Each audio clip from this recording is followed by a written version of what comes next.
जय भीम, नमस्कार, जय हिंद. मी सीमा सावळे. आज आपण प्रस्तावित डीपीतल्या एका नवीन विषयावरती बोलणार आहोत. अत्यंत संतापजनक विषय आहे.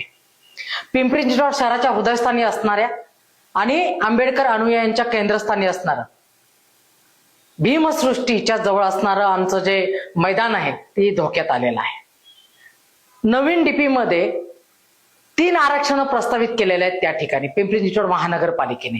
एक आरक्षण आहे पोलीस स्टेशनचं, दुसरं आहे त्या ठिकाणी बस टर्मिनसचं आणि तिसरं आहे मनपा उपयोगाचं.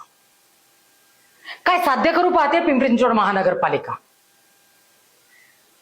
35 वर्ष आले या शहरात मला येऊन. मी त्यावेळेस पासून बघते या ठिकाणी दरवर्षी आंबेडकर अनुयायी एकत्र येतात, विचारांची देवाणघेवाण होते, सांस्कृतिक कार्यक्रमांची रेलचेल होते, प्रबोधनाचे कार्यक्रम होतात आणि तुम्ही त्या ठिकाणी पोलीस स्टेशन आणून आमच्या भावनांशी खेळू पाहताय. लाज वाटत नाही तुम्हाला अशा आरक्षण टाकून त्या ठिकाणी? अरे 30-35 वर्ष जर एखाद्या ठिकाणी एखादा कार्यक्रम सलगपणे होत असेल तर त्या ठिकाणी तुम्ही काय आरक्षण टाकलं पाहिजे?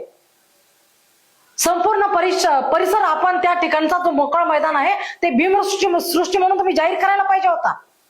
पण नाही, तुम्हाला तर आमच्या भावनांशी खेळायचंय. कारण तुम्ही कसे भारी आहेत हे तुम्हाला दाखवायचं असतं.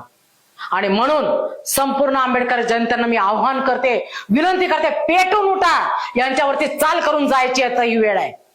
कारण यांनी आपल्या भावनांना पायदळी तोडवण्याचं काम चालवलेलं आहे पिंपरी चिंचवड महानगरपालिकेने. आणि म्हणून यांना धडा शिकवण्याची आता ही वेळ आहे. डॉक्टर बाबासाहेब आंबेडकर महामानव आजही जगामध्ये त्यांच्या एवढ्या पदव्या कुणीच घेतलेल्या नाहीत.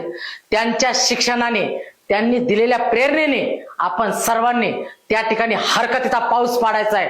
वेगवेगळे आंदोलन करा, घेराव टाका, यांना जाग्यावर आणा. जर आज आपण इथं कमी पडलो तर हा जो महामेळावा लागतो ना आपला विचारांचा, संपूर्ण शहरभरात ना आपण सर्व जण एकत्र येतो, सगळ्या मिरवणुका एकत्र येतात. अरे आठवडाभर ते मैदान भारावलेलं असतं विचारांनी. लहान मुलांपासून आबाल वृद्धांपर्यंत आमचा स्वाभिमान नव्हे तर देशाच्या, जगाच्या स्वाभिमानासाठी आम्ही त्या ठिकाणी एकत्र येत असतो. आणि त्या ठिकाणी तुम्ही पोलीस स्टेशनचं आरक्षण टाकून काय साध्य करू पाहताय? अरे कायदाच लिहिलाय आमच्या बापानं आणि आम्ही तुम्हाला दाखवून देणार आहोत. असं चालणार नाही.